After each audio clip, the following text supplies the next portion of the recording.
ګرانو ورونو او خویندو، نن به تاسو ته یو هغه هربل شربت وپېژنو چې د ډېر وخت راهیسې د مادي جګر او بدن عمومي کمزورۍ لپاره د خلکو د باور وړ ګڼل کېږي.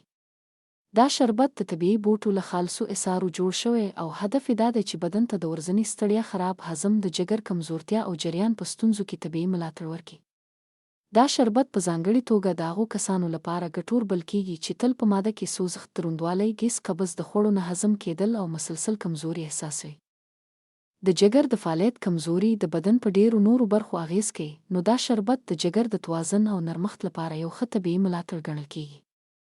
د بدن د زهرجنو موادو د لرې کولو او د هاضمې د نظام په ښه کولو کې مرسته کوي چې له امله یې بدن ته نوی ځواک پیدا کېږي. ځینې کسان د اوږدې کمزورۍ، مادي خرابۍ، اعصابي ستړیا او د بدن د تودوخې د ګډوډۍ له امله د جریان ستونزه هم تجربه کوي. د دې شربت هدف دا نه دی چې فوري درمل وي، خو د بدن د هاضمې، جګر او وینې د توازن په ښه کولو سره د هغو کمزوریو د کمېدو ملاتړ کوي چې له امله یې جریان یا نریوالی ډېرېږي.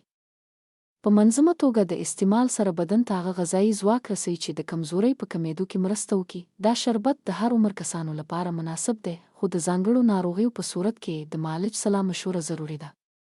دا طبیعي جوړښت لري، نه کوم دروند کیمیاوي مواد لري او نه د بدن لپاره کوم ناوړه اغېز لري. د دوامداره استعمال په نتیجه کې بدن په تدریجي ډول خپل توازن بیرته ترلاسه کوي او د مادي جګر او داخلي ځواک احساس ښه کېږي. که تاسو د مادي خرابۍ، جګر کمزورتیا، د بدن عامې کمزورۍ او جریان له ستونزو ستړي شوي یاست، نو دا شربت ستاسو لپاره یو مناسب طبیعي انتخاب کېدای شي. دا شربت د کورنۍ ټولو غړو لپاره د ورځني ملاتړ په توګه کارېدلی شي. د ترلاسه کولو لپاره له ملک دواخانه ګنټګر پیښور 0912565222 څخه هم اخیستل کېدای شي. د ترلاسه کولو لپاره د ټول پاکستان څخه اړیکه کولی شئ په لاندې ورکړل شوو شمیرو